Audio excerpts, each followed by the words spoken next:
Wednesday. Today just felt like any other day. I missed the bus, forgot to pack my lunch, and was late for first period. Typically Wednesday for me, right? Rowley and I were hanging out in the lunchroom when an announcement came over the intercom. At this time, all students of Plainview High are released for the day. Please contact parents as necessary. School buses will run their normal route starting in 15 minutes. I had no idea what was going on. Mom and Dad were at work, so I called Roderick. Luckily, Roderick was able to give me a ride home. Apparently, he had been keeping up with the news, and a new viral outbreak had started spreading in some areas of East Coast. I didn't understand what this had to do with us, but the more we listened to the radio, the more I got scared. Traffic was bumper to bumper, and the things the emergency broadcast was saying about increased aggression and unpredictable behavior made the whole situation feel surreal.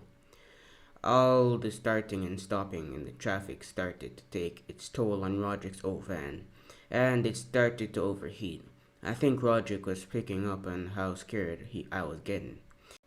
Greg, I know I don't say this a lot, but I appreciate you. God, what's happening? We made it home to find Mom and Manny waiting for us. Mom said it looked like the outbreak was pretty serious, so Dad was out at the store stocking up on supplies. She said that we should prepare to live frugally, whatever that means. Right as she was telling us this, Aunt Linda called. Mom went into other rooms speaking in hushed tones, and I could only make out parts of what they were saying. It seemed like Linda and her husband weren't able to get a hold of any extra food and were worried about the coming days.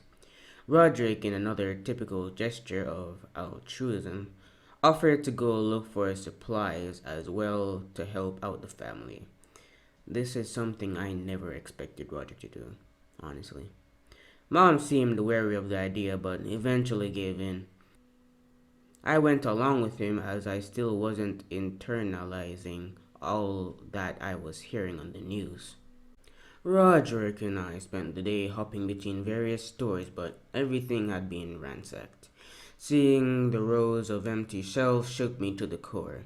Disappointment and empty handed, we started the drive home. On the way, we came across an elderly woman standing in the middle of the road. We pulled right up to her, but she didn't move or react. Roderick honked the horn, and she only seemed to stumble a little bit. Roderick and I shared a nervous glance and decided to see if she was okay. I got out to talk to her.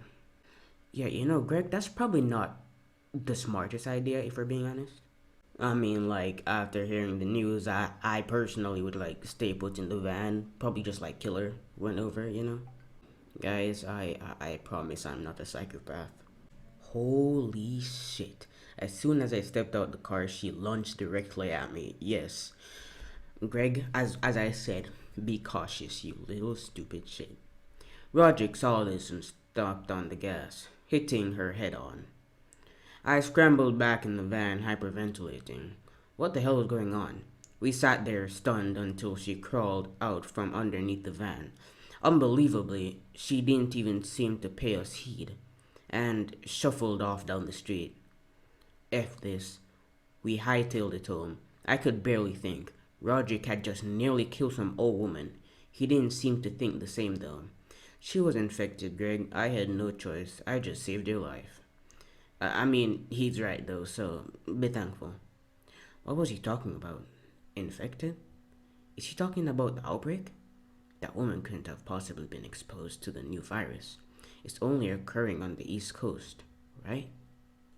Mom and Dad didn't take well to the news of what had happened on the way home. They seemed to side with Roderick, saying how unbelievably happy they were that I was okay. Dad especially seemed extremely worried about the implications and told Roderick and I to start barricading the doors. Barricading the doors? Somehow hearing this came out of Dad's mouth made it finally click how dangerous this new outbreak was. Roderick and I got to work. I've never felt my hand shake so much. Dad says that our food supply should last long enough to just bunker here until this all settles down. I'm not so sure though. 3 weeks later. Well, our stock of food finally ran out today. I'm sorry, I don't know why I found that so funny. I suppose this is when we follow Aunt Linda's example and end things on our own terms. I know that's morbid of me to say, but it seems to be the reality. Hordes of people infected with the virus outbreak Plainview, and the town is not a wasteland. Mom and Dad tried to shelter Manny from what was going on outside, but it took a downward turn when they accidentally left the TV on during breakfast. Anyways, Mom hasn't left her room in the past week. Physically, she's fine, but I think the death of Aunt Linda hit her especially hard. Dad has spent most of the time trying to comfort her, so Roderick and I have had to step up and take charge. Facing a lack of food, we had no choice but to venture outside for the first time since the outbreak. Luckily, we had Dad's old gun. It was a few minutes of driving before we saw our first infected. Stealing our nerves for the past week did nothing when confronted with the sight of an actual victim. I felt sorry for the bastard. From what we've heard on the radio station, still active, there's no hope of a cure for someone who's progressed to that stage, logically. I know that killing one of them is an act of mercy, but I don't know if I'll be able to do this if the time comes. We kept driving and eventually came across an old grocery store. The coast looked clear and neither Roderick nor I could see any movement. With no other option in sight, we headed inside. Frick, the entire store was empty, ransacked. Roderick and I looked around for a few minutes, but the only thing we could find was one single box of frozen chicken wings. I remember how much I used to love these. What a cruel joke. We searched a little bit more, but couldn't find anything else. We started to head out and had almost made it to the exit when our thoughts were interrupted by the unmistakable click of a gun being cocked behind our heads. Drop the drummies, Greg. Shocked, I dropped the box and held my hands in the air. There was no mistaking that voice. I don't mean you any harm, Fergley. What are you doing here? Don't F with me, Greg. I have people of my own to take care of, just like you. It's a dog-eat-dog world now, and I need those drummies. Numbly, I kicked him the box. Fregley was inspecting it when we're all startled by a gutturally moan coming from the aisle right next to him. Instantly, I knew what it was. Honestly, I've never seen someone react as quickly as Fregley did. He immediately turned and sliced off the zombie's arm with a machete. I hadn't even noticed at first. Wasting no time, he finished it off with a killing blow to the neck. I stood there, stunned, and first no one spoke. The silence was only interrupted by the sound of Roderick emptying the contents of his stomach onto the tile floor. I told you, Greg, there's no mercy out here. Unfortunately for Fergley, I noticed slightly too late that he had forgotten about something. Fergley jerked his leg back, but the damage was done. 5 bleeding nails marks were left imprinted in his calf. His eyes widened. He keeled backwards and fell onto the floor. Almost immediately, he started seizing and foaming at the mouth. I grabbed Roderick and booked it out of there. I didn't want to stick around to see what would happen next. All this for a box of drummies. As soon as we got in the car, I started freaking out. I had just seen Fregley die. I had no idea that the infection took hold that quickly. I couldn't believe it. Was he really turning as we speak? Roderick tried to calm me down. Greg, I'm proud of how you acted back there. It took guts, and I don't know if I could have done the same. Let's just head home. It feels too risky to be searching for food like this. I agreed, and it made me feel a little better. But our pity party was interrupted by I have no idea what that word is, of undead groans and hisses suddenly erupting from the other side of the parking lot. Oh my poopy. A massive horde of zombies had just started poured out of the store next to the one we had been in. The numbers must have been in the hundreds. Roderick immediately threw the van in gear and we tore out of the parking lot. It was unbelievably how quickly the group of zombies was able to move. Even with Roderick flooring the gas of his old van, they were almost able to keep up with us. I was just worried that the van might overheat like it had the last time when we had driven it. Luckily, it didn't, and we slowly pulled ahead and made it home safely. Albeit horrified. We ran inside where Mom and Dad had been nervously waiting for our turn. Mom and Dad could hardly believe all that happened to us. This was the first time we had seen someone infected up close. According to what happened with Fergley, the virus took hold extremely quickly once you were exposed. I gave Dad his gun back. It was obvious that I wasn't equipped to handle it.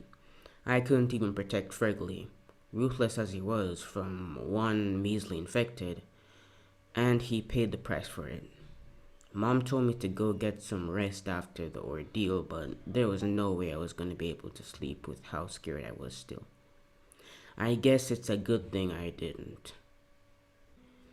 I was interrupted by a horrifying scratching sound coming from my bedroom window. My worst fears confirmed. I look over to see a rotting hand slowly sliding down the glass. I screamed and Dan rushed in. He took one look at the window and rushed outside with the gun. Face to face with the zombie, he emptied the clip into his head and torso, the pulpy flesh exploding all over my window. As Dad and I made eye contact after the undead figure stopped moving, the world seemed to turn in slow motion as I watched a previously hidden zombie tackle him from behind. Emerging from the bushes were multiple hunched figures and more were coming down the street.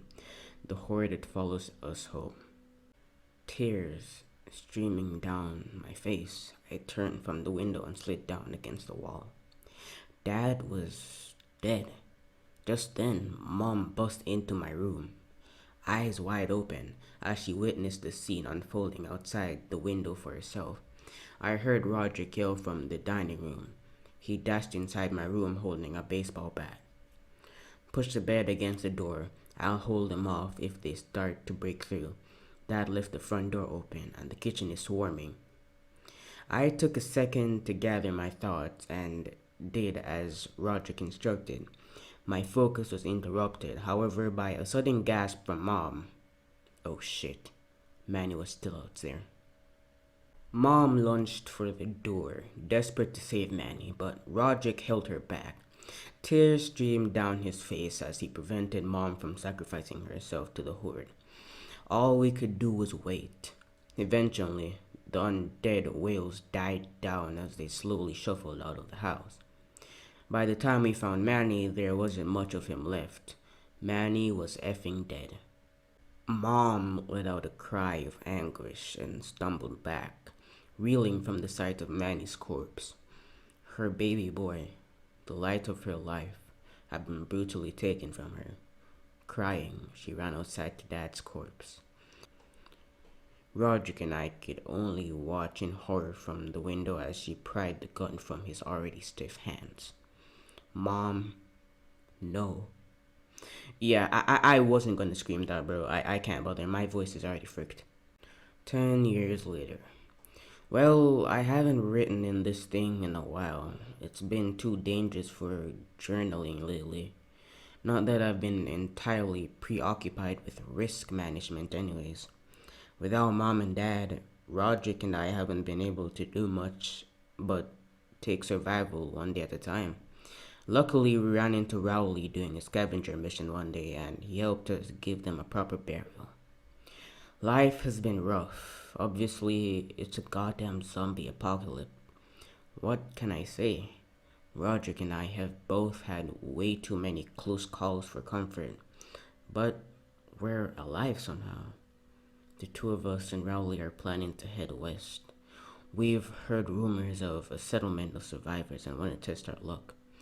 I'm going to leave this journal in our house just in case any others want to follow our tracks. If you're reading this, trust no one and follow the sun. Good luck. The end.